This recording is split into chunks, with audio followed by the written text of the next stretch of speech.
It's time to ignite your soul and unlock your full potential.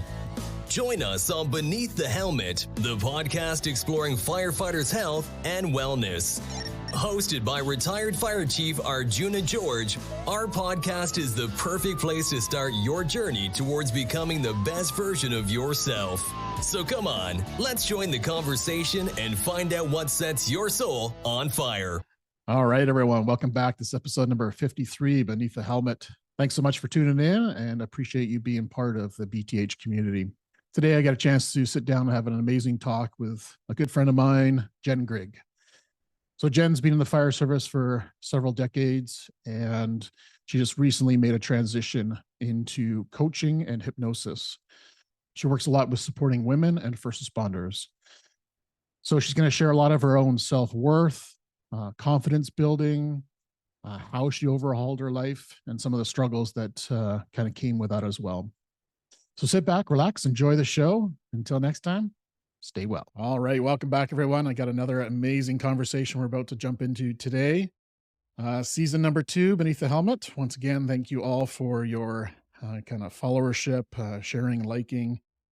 Definitely your participation in the BTH community is much appreciated. So today I'm going to have a chance to sit down with actually a very close friend and someone I've gained to know over the years, a fellow firefighter. Retired now, which is where we're going to dig into. Well, maybe not totally retired, but retired from her career in the fire service. And yeah, we've been chatting over the years, and also a fellow coach. So I'd love to introduce Jen Grigg.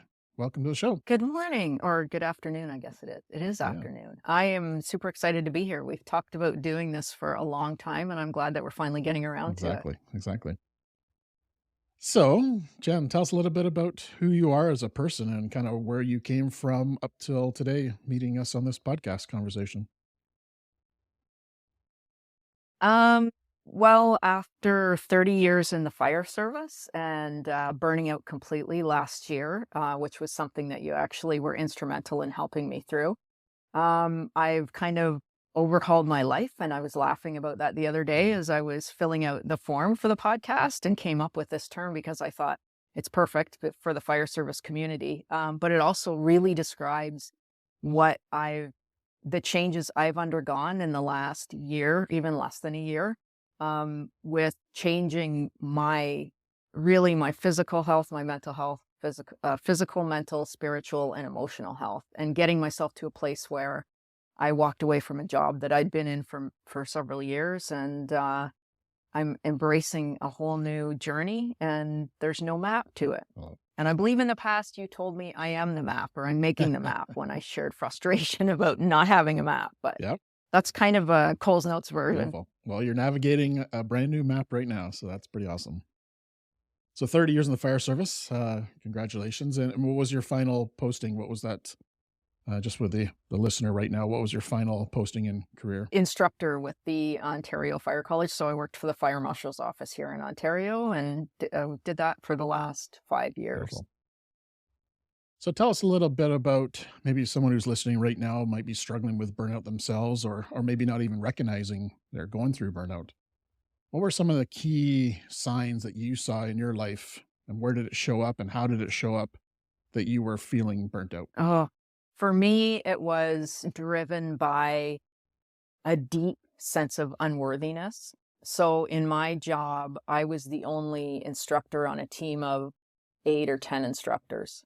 And I always felt this drive to have to keep up with the fellas. I need to work as hard as the guys. And it just wasn't true to my nature to work that hard. But in that environment, I'd look around and see guys they're just, no matter what, they kept it going. So I tried to do that too. But it was this deep sense of, or lack of self-worth. So I always felt the need to have to prove myself. And it took me a long time to unpack that and figure out where it was coming from. And then, it's changed everything for me, rebuilding my sense of self-worth and my sense of safety. There was a big component in there that I didn't feel safe or worthy, and they were driving my behavior and causing me to work overwork and eventually burnout. Do you recall the day or the moment or event that led to you going, there's something not right here. I'm out of balance. What stands out in my mind as the beginning of kind of the downward descent was I was trying to board an airplane in Thunder Bay with a colleague of mine to fly down to Toronto for some meetings, team meetings. And I couldn't get on the plane because my driver's license and my health card had both expired. And I stood at the gate looking at my colleague almost in tears, like, I can't get on the plane. I can't get on the plane. I can't believe this. And my next thought was, how did I get here? How am I so out of touch with my life that these things have expired and I wasn't aware of them? And it's a pinpoint in where this downward spiral happened spiral is really what it turned into. But that was in the fall of 2022. And because I am who I am, or who I was rather, I just worked harder to try and overcompensate. But on a deeper level, I knew that I was heading in the wrong direction. I knew my life felt out of control and that I was disconnected. And then fast forward to January of 2023, my mom was diagnosed with skin cancer. So I kind of put my life on hold and went down southern Ontario to stay with her and help her through that. And I tried to work from home. I had permission to do that while I was down taking care of my mom. And I was trying to juggle everything. Mom got better. I returned home. And then I think I actually talked to you within a couple of days of that. And I was experiencing post-traumatic stress. And the only reason I realized that was because I said to my husband, the way I'm feeling reminds me of when you've gone to a bad call and weird things start happening to you afterwards. And I think I went off work not too long after that, actually. I remember having that conversation with you. And I thought I was only going to be off for a month or so, and then I'd be back to work, which was not the case. Well, I'm sure it's gut-wrenching to lead the fire service and your career and everything like that. But on the flip side, I'm so proud of you for making that decision, making that leap, because it's going to be the best thing for you in the long term. But it's you got to be brave to do that, right? And I congratulate you and kudos to you, even though it was probably the hardest thing in your life to do. Maybe not. Maybe it was the easiest thing, but I congratulate you for making that step. So, because I know it's not easy.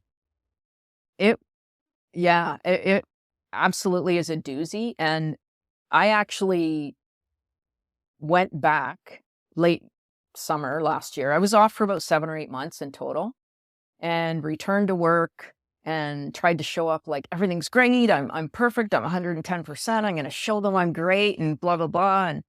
And after a month back, I went off again for another month, or I was back for a couple and I took another month off because it still I wasn't in the right place. But I wasn't able to finally leave my job until I got myself healthy. Because I didn't want to. I got paperwork from my employer actually about going on long-term disability. And I remember thinking, no, that's not what I want. I'm capable of working, maybe just not, this isn't the right match anymore. So I knew that much, but I continued to work on myself and get healthier so that when I finally made the decision to leave the job, which took a long time, like a year to get there, I left feeling very good about my contribution to the employer and to the organization and about where I was heading. Nice. Because I remember having conversations with you early on about, I was terrified to leave that job because my identity was completely wrapped up 100%. In it. And I don't know if this happens with men the way it does with women, in my experience. But I was terrified to not be that person anymore because I didn't know who I was without that. So by the time I got myself healthy, that wasn't an issue for me anymore. I don't have the fear of I'm a nobody if I don't have that job, but that drove me for a long time too. Yeah, I can't speak for all males, but I know for myself and a lot of people that I interviewed is that the fire service is a different beast, and people truly do think of it as who they are, their soul, right? And I think there's more and more people getting to understand that there's more to life than the fire service. Even though we love it to bits, and there's nothing, it's the best career in the world in some aspects. It's also very tied to who we are, right? So if we can let that go just a little bit and, become a father, a husband, a wife, a daughter, whatever, more than being a firefighter, I think that's key to some wellness for sure. Yeah, I think it's for sure, you're walking a fine line when you're so identified with a Yes. role, whether it's a job or as a parent or a spouse or whatever it is. What happens if that thing isn't there Mhm. anymore? Definitely there's going to be some struggle there, but yeah, I was very happy that I got to a place where that thought didn't terrify Mhm. me anymore. And in fact, I knew that I'd be okay. Because I remember asking you, did you ever worry about not being a chief anymore or who you would be if you Mhm. weren't a chief? Mhm. And you had a completely different perspective, which was that's something I've done. And now I'm carrying on building on that, which really helped me reframe this is all I am and I'm nothing Right. without that. It's a So, mindset shift, right? So it's not something that you're born with. It's something you have to kind of go through and maybe feel some of those heartaches and experiences to change that mindset, right? Because there is more to life than our occupations. Our family is with us mhm, until the day we die. absolutely. Our careers are not with us until the day we die. So for the listener Yeah. who's listening right now, how could they prepare a little bit better if they're feeling like, okay, my life needs some change. My life needs an overhaul. What could be some of the things that they could be starting to think about on their own to make that big step? Any thoughts, sir? I think if you're somebody who feels like there's a change, like you need to have a change, or you're ready for a change, or you need an area of your life to change. For me, the biggest thing was realizing it's not anything out there, it's in Mm. here. And there was a lot of things that I needed to work on inside before I would see kind of the outside things change. Because for a long time, I blamed my workplace as the Mm. problem.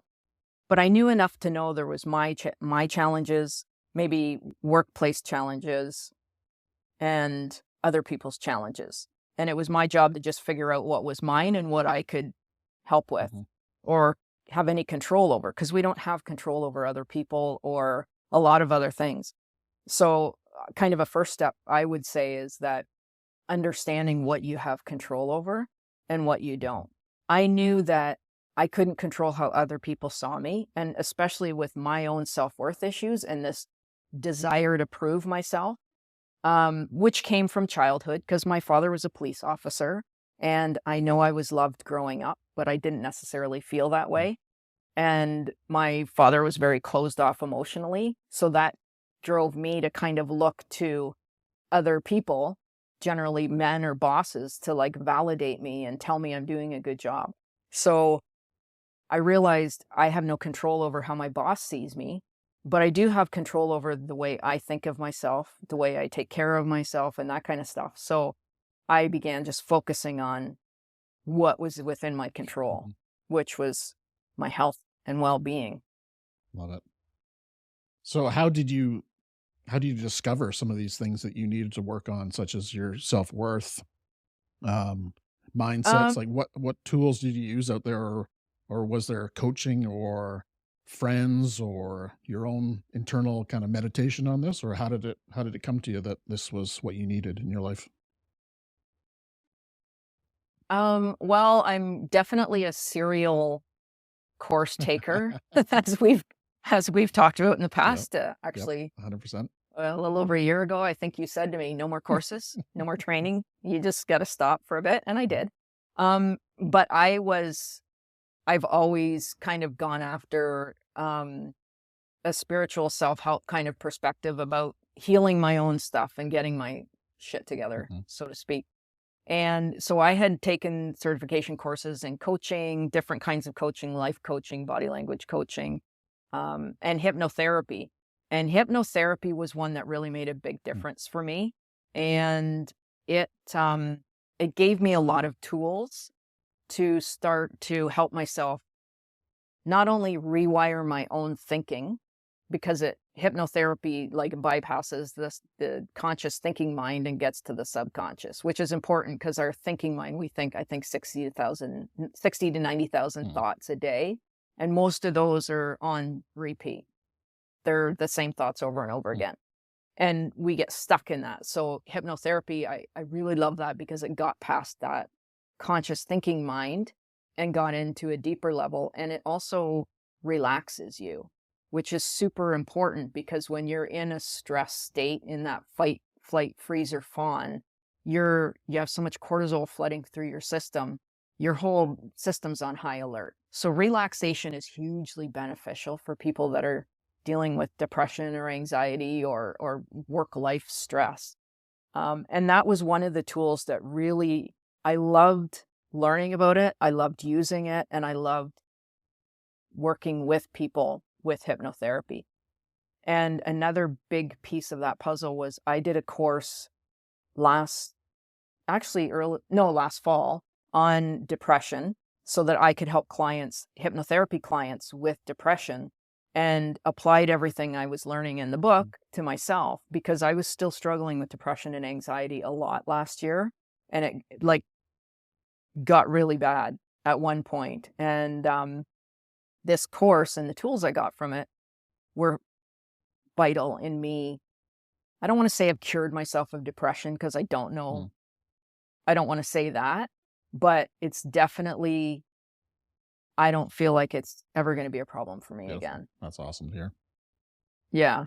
So for myself, I kind of have an idea of hypnotherapy because I've done it myself, to myself, I don't know much about it personally, but I've had the experience going through my own burnout process and going through it was incredible.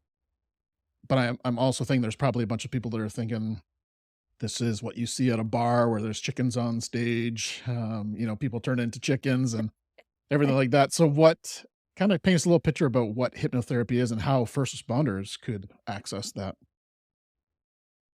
I always laugh because when I'm talking about hypnotherapy, I say that you're totally in control the whole time, and I promise I will not make you cluck like a chicken. There you go. There you go. And although I've had friends who are like, I want that, do that to me. But hypnotherapy it really, part of the reason it's so effective is because it does get to that subconscious level and it puts you in that relaxed state. And those are two key things that help with depression, that help with anxiety, that help with even post-traumatic stress, because that relaxed state just calms your whole physiology. So you get relaxed first. And meditation, I describe it like a guided visualization.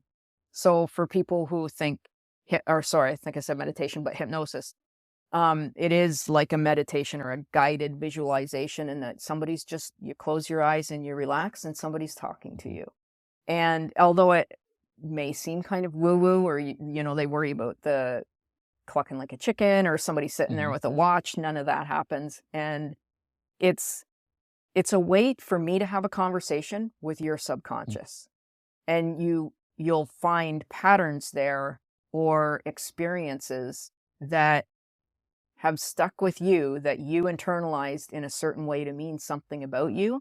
And then through this conversation, you realize that's not what it meant at all, or that's not what it means about me, or that's not who I am. It was just something that happened maybe for a lot of us, it's something that's happened in childhood, or it could be later in life in a relationship with somebody or an experience we've had. But yeah, I found it super helpful for anything. I love making hypnosis scripts on certain topics and sharing them with people when I'm asked, because it's a different way to help yourself. And as I've been through therapy, I've done talk therapy, I've done CBT, I've done RRT, all kinds of different things. And although that was all helpful and beneficial, people don't always just want to sit and talk about their problems, and they certainly don't want to revisit traumatizing memories. So this is a different way to access some of the information and help you move forward and let go of things and heal things. To me, it's a lot of finding the missing puzzle pieces. Nice. So do you just listen to yourself go through this, or are you as a client saying something back to you, like a story or how you're feeling in the moment, or is it strictly you just sit there and listen and kind of almost go into a meditative state? Basically, you can just like listen to a hypnosis that I've Mm, recorded for you, but ideally we have a session. We talk about what's coming up for you or what you're struggling with, kind of get to the bottom of what it is, because quite often it's not what we think mm, it is. Like I might have been um, thinking my job was the problem, when in reality, a lot of my issues and my struggles came back to a self-worth thing, which was causing me to overwork and burn out. So kind of getting to the bottom of that, having that kind of a conversation, and then I'll write a script or a conversation to have with you as through hypnosis, a hypnosis session, and then I'll follow it up with providing a mm. recording, And an imprint for you to listen to on your yeah, own. yeah. So I'm assuming you can do this online via like Zoom or something like that. Yeah, Yep. yeah, nice. Hmm, very nice. So what is in your kind of mental health toolkit right now? What do you do on a daily basis to keep everything aligned and balanced? Um, Definitely hypnotherapy. I have hypnosis that I've recorded for myself and Mm, then other ones that I listen mm, to. Meditation, yoga. I've never been a hardcore athlete kind of person or anybody who likes to sweat. So I'm a yoga and a walking person. I love being outdoors. And there's so many benefits from like the vitamin D of the sun and just being out in nature. As you know, I always see videos of you mhm, out hiking in the beautiful BC countryside. Um, and there's just so much benefit from any of these things to calm your physiology, right? And it's all about getting yourself to a calm state rather than making decisions or choices from that stressed out state. So, yeah, meditation, yoga, hypnotherapy, walking. I'm a very low key person and I can be like the extrovert, but as an introvert, managing my energy is a very big mm, thing. So just recognizing when I've had enough peopling. And boundaries is a big thing. Understanding kind of where your limits are with things and knowing when you need to take time to care for yourself. mm, Because we all have basic human needs. And when those needs aren't being met, that's when we start struggling. Whether you're not eating right or not taking time for yourself, you feel like you're not being seen in your relationship or whatever the case might be. We often have an underlying need that's not being met, but we're looking outwards trying to figure it out and just fix it, mhm, especially for type A mhm, mhm. personalities in the fire service. We're all about fixing it. It's very hard to turn that and ask ourselves, like, what do we need? Because we're so externally focused. So you talked about boundaries. Um, I know that's a struggle for a lot of people is boundaries, including myself. And boundaries was a huge component, huge factor in my personal burnout.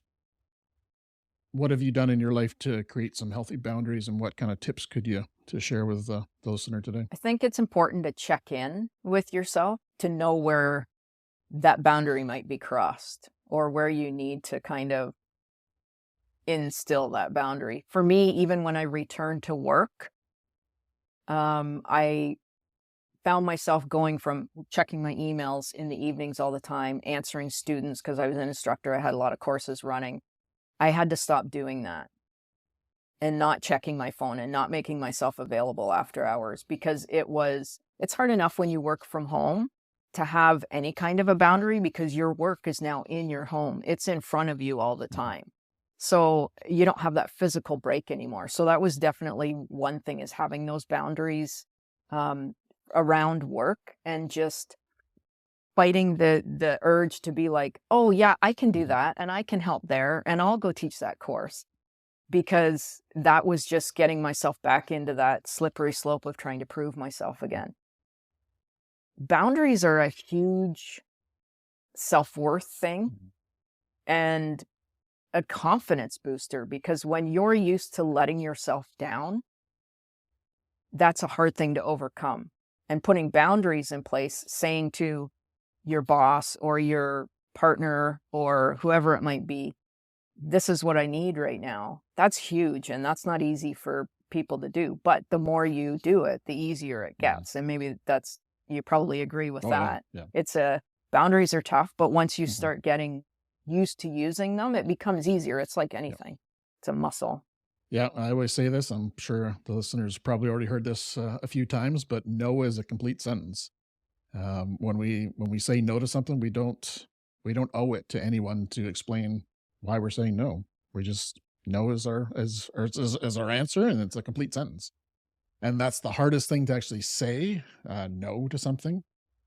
But once you do, wow, yeah, your Hmm. self-worth, your confidence, everything goes up, right? Because now you are the boss, right? So you have a bit more control in your life, right? Versus saying yes to everything.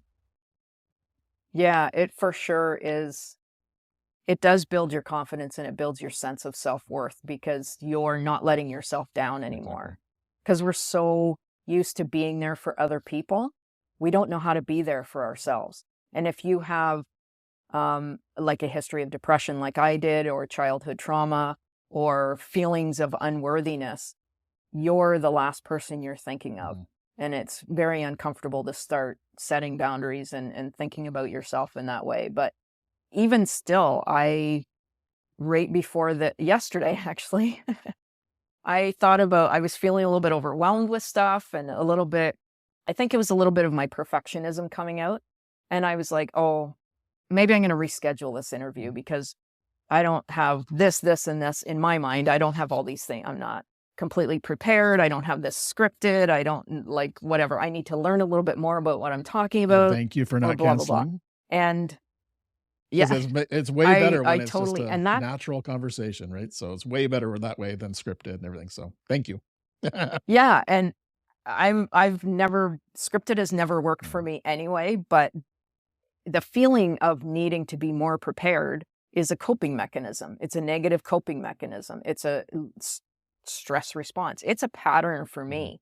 I get overwhelmed and I shut down and I start like clearing everything off my plate. I cancel appointments. So yesterday I had my phone in my hand and I looked up your email and I was about to, and then I heard a little voice within say, how about you don't this time? Nice. Because that's my pattern, is like, cancel everything. So I've found that the more I do this, the more I'm facing fears about things that I've avoided for Mhm. lifelong topics. In the last week alone, there's a couple big ones that have come up for me. And instead of doing my shutdown, I'm getting myself in a safe place and kind of working on a little bit of mindset and talking to myself, talking to my inner child. And I'm taking steps that I've not been able to take for like most of my adult life. So breaking the pattern is huge for me. And every time something comes up and I feel that stress response kick in, and I'm able to be like, no, not this time. Mhm. That is such a confidence builder. Just like personally, like your sense of self-worth keeps growing, because when you can break patterns that are so deeply ingrained, that's very powerful and very empowering. So I was pretty happy that I didn't. Yes. Me too. Me too. I was pretty proud of Yeah. myself for that. Yeah. That's awesome.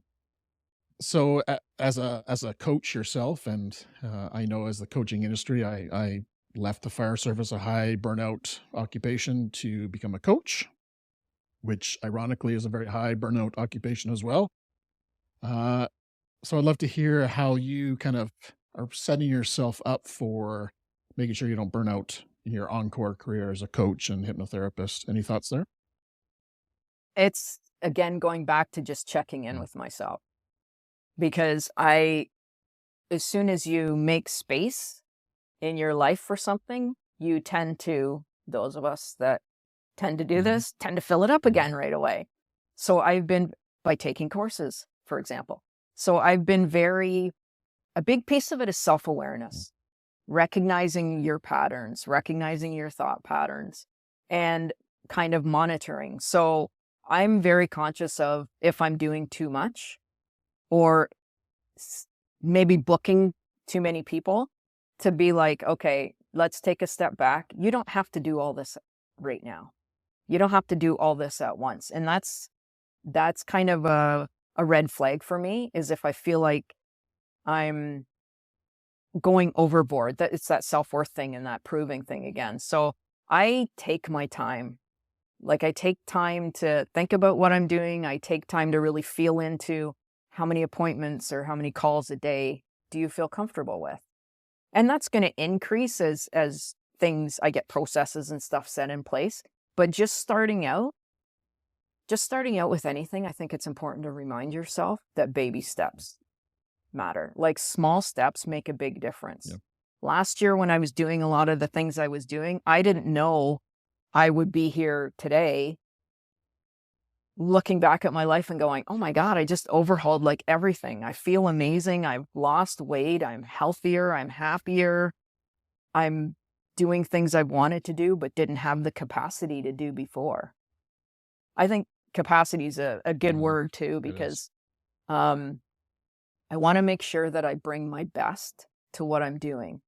And if I'm depleted, or if I'm coming at it from a, I need to prove myself perspective, or I need to keep up with other people in the coaching space, then that's coming from not a healthy place. So having that self-awareness again, to just monitor what my intentions are and where my boundaries are and what's manageable for my energy and what allows me to bring my best to something rather than what's left of me, which is what you do when you're burning out. You're not bringing your best 100%. to anything, your relationships or, I find it so borderline incredible or fascinating that it's so hard to connect with yourself. It's something that, I don't know, maybe it comes with age and maturity, but it's from all the coaches that I've worked with and people that I've known in the fire service, connecting with self has been one of the hardest things to do. We're just go, go, go. We're busy. We're fixers, like you mentioned before. It's so tough to actually just be with yourself. But wow, that was probably one of the big game changers in my recovery, was just being by myself, and not like hiding or being a recluse or anything like that. It was more just having time to just no distractions. I was just sitting with myself. Did you find the same with yourself? That just you needed that break to just be with yourself? Yeah, it's I for a long time struggled with not doing anything or feeling like I wasn't doing anything productive. There was something in me, that unworthiness, that drove me to always feel like whatever I'm doing, it's got to be productive. Whether it's from childhood programming or what it was, that I had this belief that I myself as a human being sitting here doing nothing was not enough. You're not contributing to the world or the society or life if you're just sitting there doing nothing. And I think anytime you feel like, oh, I can't relax, or if you're somebody that can't relax or can't sit still, or the quiet rattles you, I would ask myself why.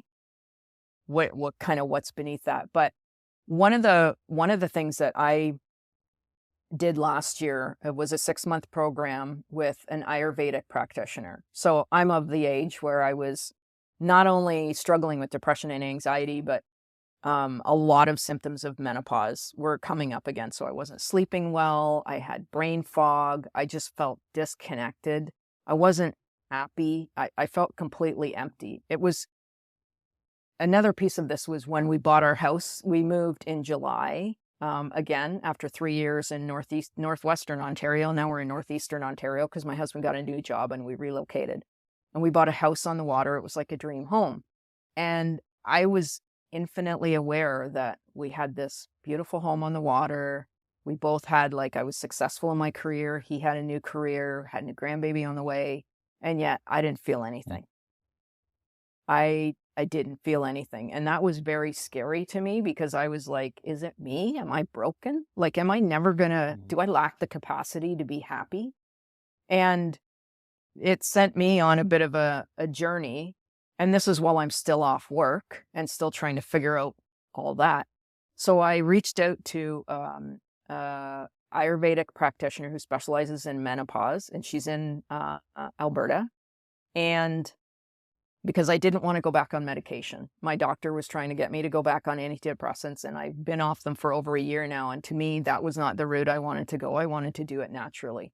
So the premise of Ayurveda is resetting your gut. And so much of your gut health affects everything else.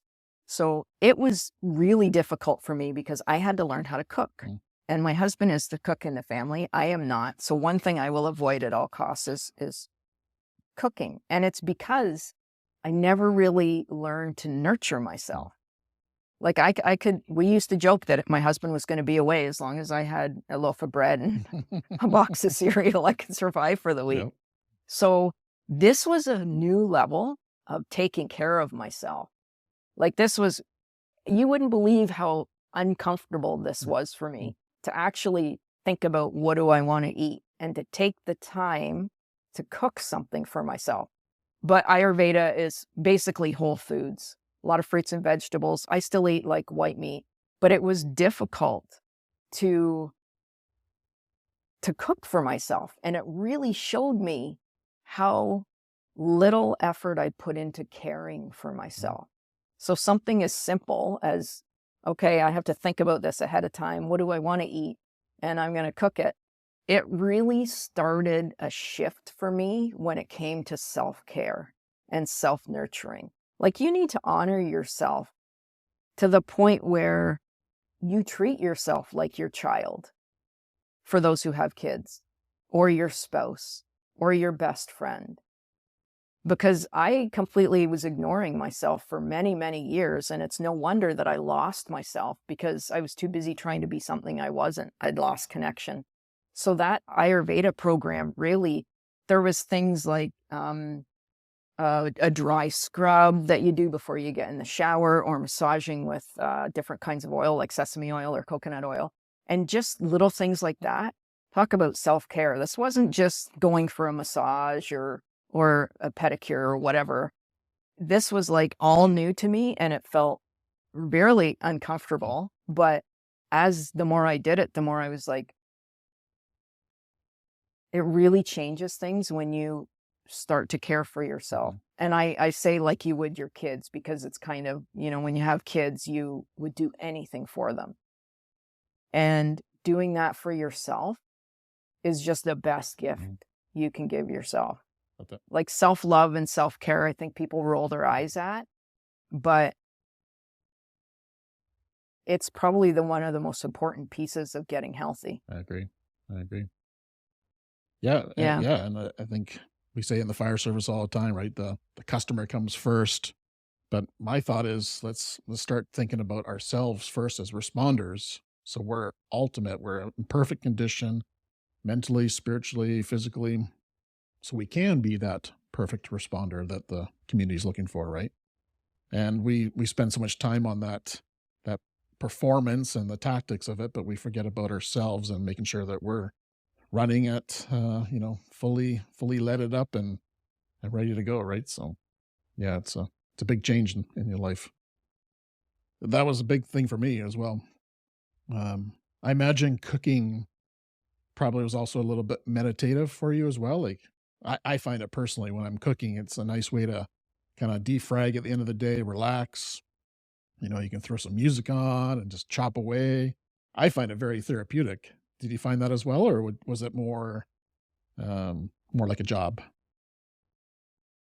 I was surprised actually when I started playing with some recipes for healthier foods, like vegan, not 100% vegan, but vegan kind of foods. And I was amazed at how much I enjoyed it. And I think it was because I was using my body and not sitting in my mind, because I spent so much time on a computer doing courses. Like, that's kind of my comfort area, is the book nerd side of me or the academic side of me. So you just using my body, doing something different, creating something tangible. That part I enjoyed, although I do get a little frustrated if there's too many steps. I get confused and it messy, like too many bowls, it gets messy, and I don't like that part of it. But anything I feel resistance to, I know that there's something so beneficial in it for me. and it's worth taking the time to lean into. So it's very powerful program, but it was fantastic because it opened my eyes to caring for myself. And when I started eating better, I lost weight instantly, and that made me feel better. I learned what it was like to feel healthy in my body, which was huge for me because you feel sluggish, you feel tired. Like when you get your gut healthy, it changes everything too. There's more serotonin that's created in our gut than our brains. So of course it would make a difference on my mental health and my brain fog, and I started sleeping better, and everything just kind of got better. Love it. Yeah. Once again, very proud of you. So you talked about overhauling your life. I want to dig on this a little deeper. So let's go over each component that you kind of talked about. So emotional health. So how did you overhaul yourself in mental, emotional support? Like what was that? What did you do for that?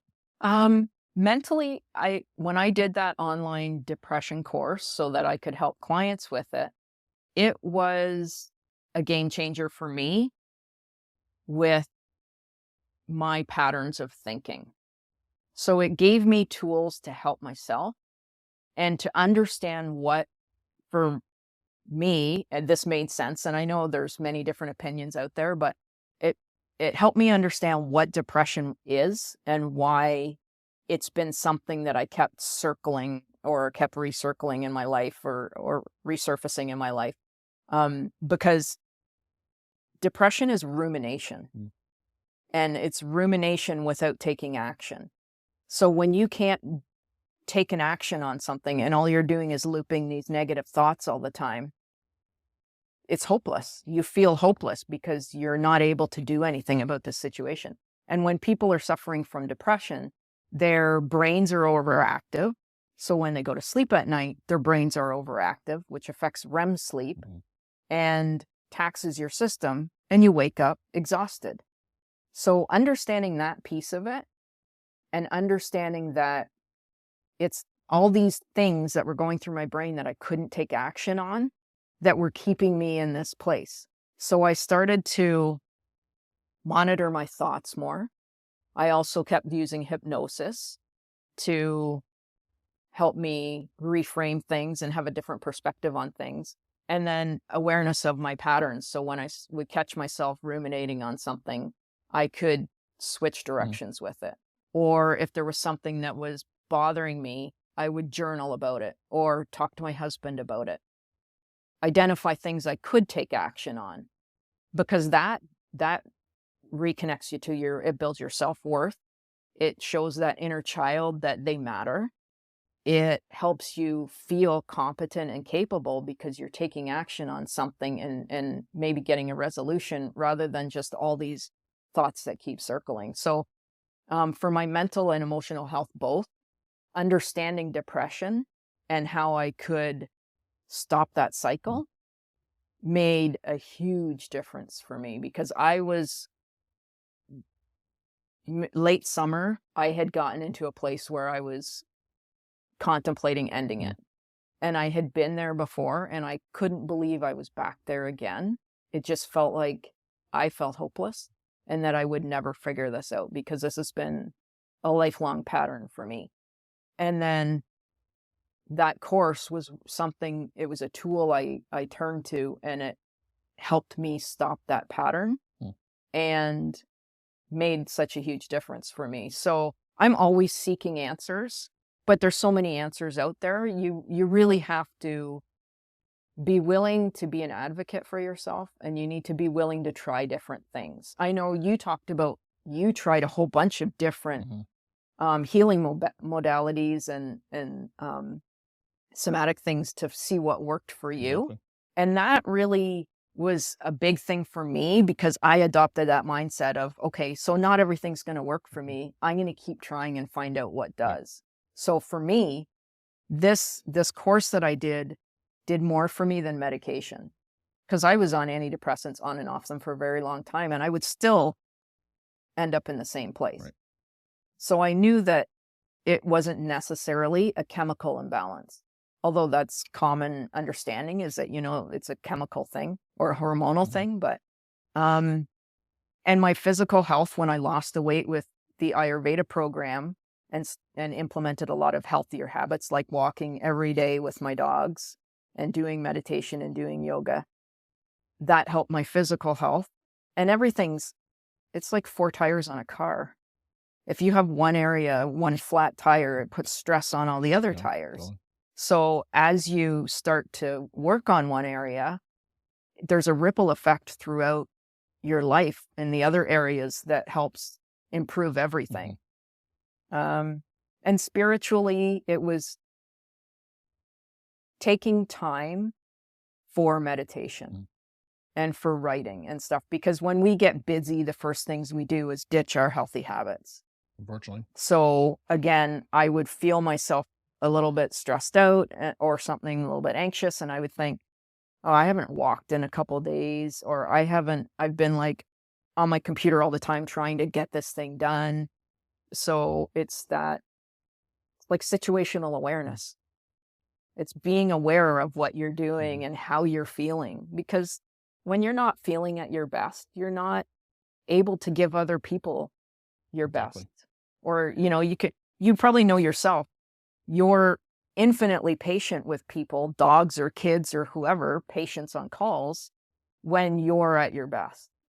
And when you're not, when you're feeling stressed out and overworked or overwhelmed, you have less patience. You have less enjoyment. I love that. Yeah, I think that's kind of going back to that. We're doing a disservice to our public if we're not taking care of ourselves, right?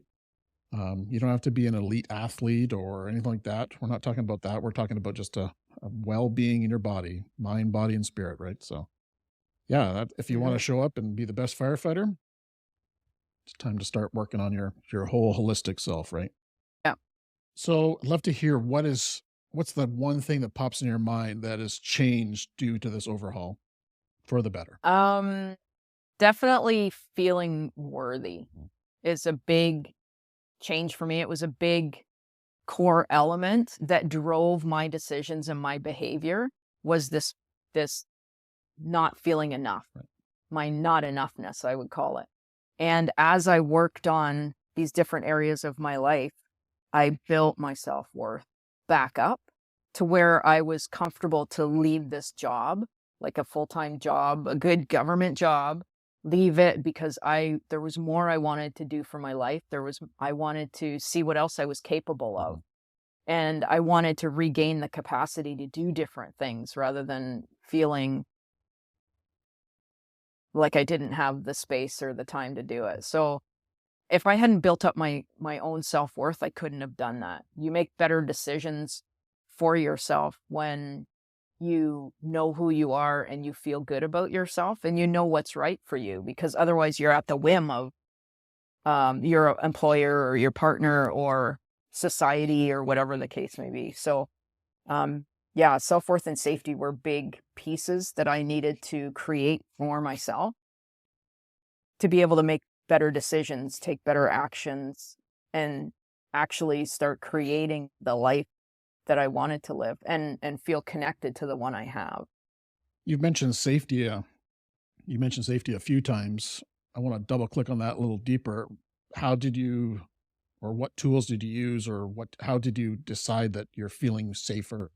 Like, what was it in your body that you felt, I'm in a safe spot now, versus feeling unsafe? Because I think that's also another area that people don't really know how to adjust or even recognize in the first place. Yeah, actually not recognizing it in the first place is a big one. And it goes back to those basic human needs we all have, right? Like whether it's the 9 human givens or the Maslow's hierarchy of needs, like we know safety is a basic human need. And because I had childhood trauma and had different things go on in my life, my sense of safety hadn't been there. So understanding that, I recognized whenever I didn't feel safe, I would take certain actions like the avoid or the shut down, the fight or flight. And so it was trying to find ways, what makes me feel safe and how do I build that? Part of it was through using hypnosis. Part of it is through recognizing those depressive thoughts, because depression is a lot of black and white thinking or all or nothing thinking, perfectionism. So those thinking patterns, recognizing those, because I could be physically safe, but emotionally or mentally, if I don't feel safe in the environment, then what is it about the environment that's making me not feel safe? And then looking at what can I do to change that? Safety was definitely a core challenge for me because of my past, but I recognized at some point last summer or late summer, early fall, that because I was still struggling at work, I felt that I wasn't being treated sometimes equally with other employees and just treated differently because I was the only woman. And I had an awareness one day that I needed to stop making myself a victim or seeing myself as a victim. And that really changed things for me because as somebody who had experienced sexual abuse when I was younger, I had this victim mentality. And I saw most men as not safe. And it was a dynamic that I knew if I didn't change this, I would probably never be happy in the fire service, as happy as I could be. So understanding that if I saw myself as a victim, these patterns were going to continue, when in reality, I probably wasn't treated any different or may not have been treated differently from my colleagues. It was my mindset that saw problems when maybe there weren't any. Right. So the victim mindset for me was a huge piece of the puzzle, and just realizing, okay, well, what if you're not a victim? How would it feel to not feel like a victim? What can you do to not feel like a victim? And a lot of that just came back to building my self-worth, because it built my self-confidence. So the only thing I have control over is my internal world. So it goes back to that again. I can't control this external world, but there's got to be a way that I can build myself up enough that I feel safe to go through the world and not feel triggered by things. So that was a big piece of it too. Beautiful. I'm going to say it again. Very proud of your growth over the last couple of years. Very happy to see this. So where do you need more support in your life? This is a question that I'm asking everyone in season 2, and just kind of, testing the field. Where do you need more support in your life to thrive?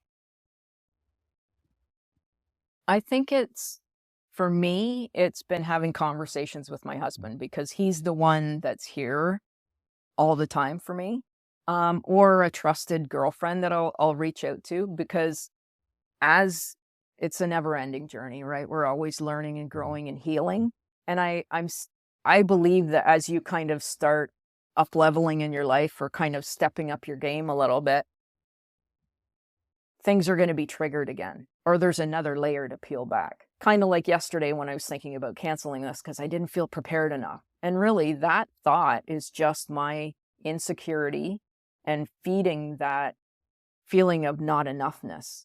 So if I'd canceled this interview, I would have reinforced that you're not enough as you are. You need to prepare better to make yourself acceptable. It would have fed that mindset. So making the decision to, instead of feeding the insecurity, feed my inner child or feed my self-confidence, by making that decision, it sent a message that no, we're good. Like, no matter how this turns out, it's going to be a good conversation, and it's what needs to be said or needs to come out. So definitely interrupting patterns for me. And I do that by, if I can't kind of journal it out or figure it out on my own, I'll talk to my husband. So I woke up in the other night, in the middle of the night, and my brain was going about a new opportunity that's coming that I'm second guessing, having some misgivings about or some insecurities about. And he happened to wake up too. So I had a moment where I was like, I don't want to bother him. It's the middle of the night. He doesn't want to have a conversation. But on the other hand, I was like, we're a team. what I really need from him right now is to talk to me about this. And God bless him. He talked to me for an hour in the middle of the night and helped me pick it apart and see that these are just insecurities, and they're not my reality. They're not my truth. This is just more of the old patterns I'm continuously breaking. So still learning to ask for help is a big one. True.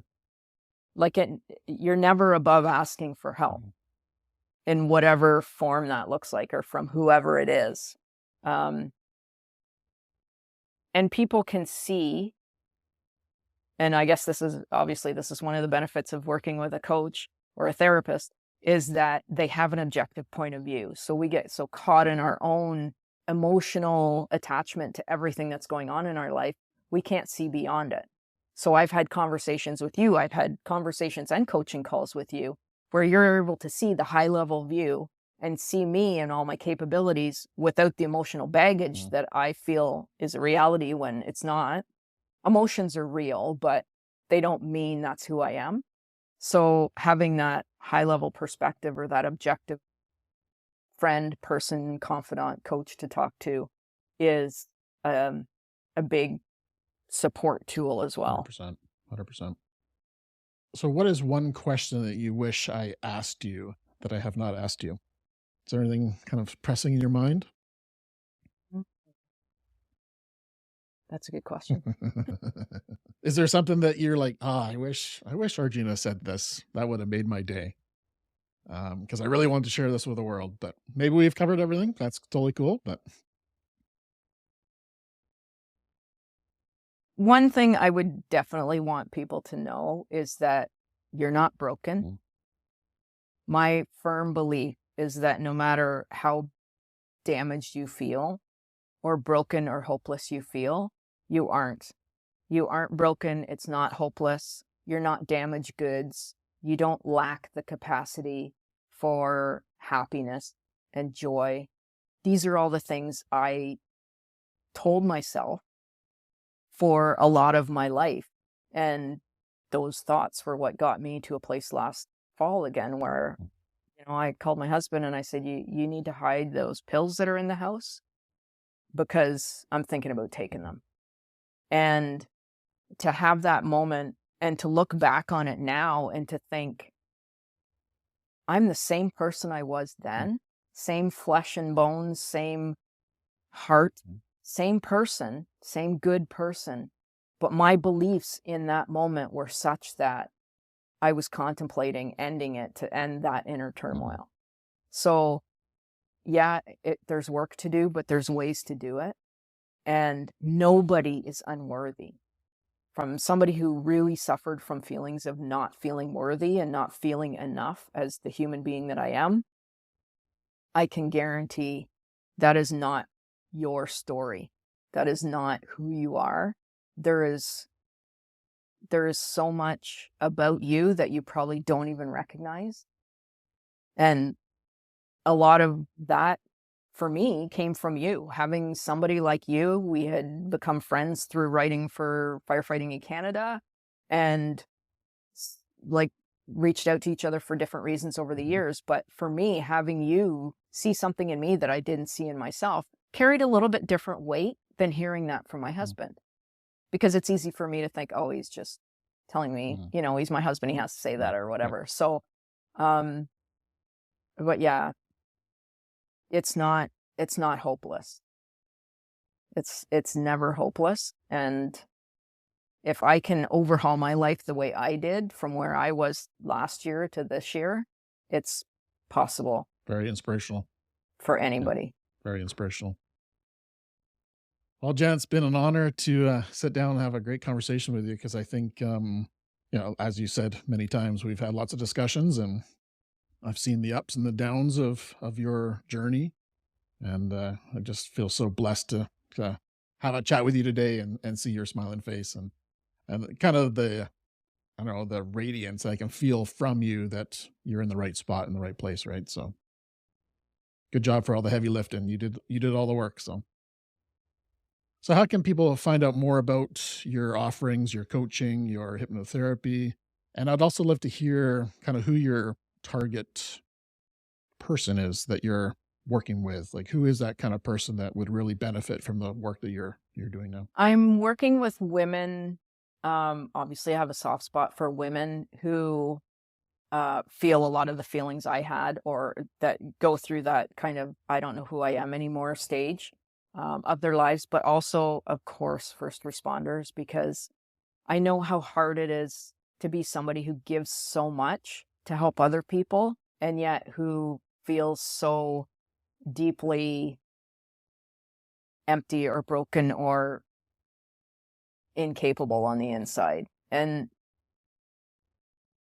you really need to, as first responders, that self-care piece is such a big thing, because you're giving so much to other people into the community and can suffer so much because of that. So any kind of support that I can offer, I will always be happy to work with any first responders, because it's a unique challenge that people face, and not everybody understands that, especially if you haven't been there and been on the ground and experienced it firsthand.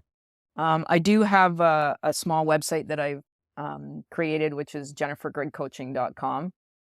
So there's some information there and a way to reach out to me if you have questions or want to learn more about what I'm working on or who I'm working with. Beautiful.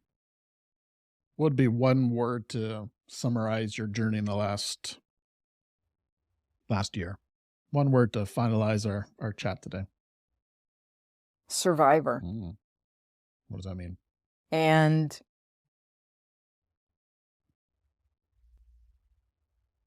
yeah, I'm not sure why that one came up. Obviously, there's been a lot that I've overcome, and we all have. You know what? Seeing yourself as a survivor.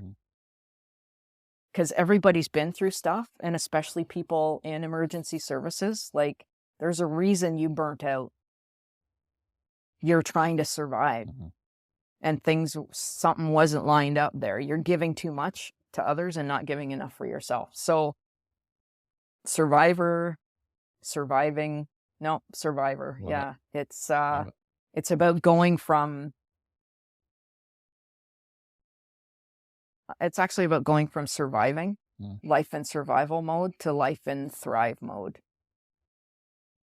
Maybe I should have picked the word thrive. No, that resonated with you, obviously. And, you're going from surviving to survived, right? Yeah. So surviving doesn't necessarily mean you're thriving. Yeah. Yeah. Just getting survival by. mode it only gets you so far. Well, Jen, it's been an absolute pleasure. And thanks for sharing your wisdom and kind of your experience and your journey, and some things for the listener to think about today, and maybe dig a little into their own personal lives of how they can make the transformation that you've made. So thank you for your time. I appreciate it. And all the best to your encore career in coaching and hypnotherapy. Thank you very much. I'm so glad we finally got to do this, and I'm glad I didn't cancel and wimp out like I had a pattern of doing. And yeah, it's always a great conversation. I love chatting with you and catching up and doing some good for all those people out there trying to do their best. That's all right. Awesome. All right, everyone. Hope you enjoyed this great conversation with Jen, and got some nuggets out of this, and some ways that maybe you can start to have some own self-reflection, and to maybe work on some of those overhauling your own life as well. So all the best to you. Until next time, stay well. Thank you for tuning in to Beneath the Helmet. We hope that this podcast has provided you with valuable insights into the world of firefighters' health and wellness. Remember, caring for your physical, mental, and spiritual well-being is crucial to achieving optimal performance. Join us next time on Beneath the Helmet for more inspiring conversations. Until then, stay well.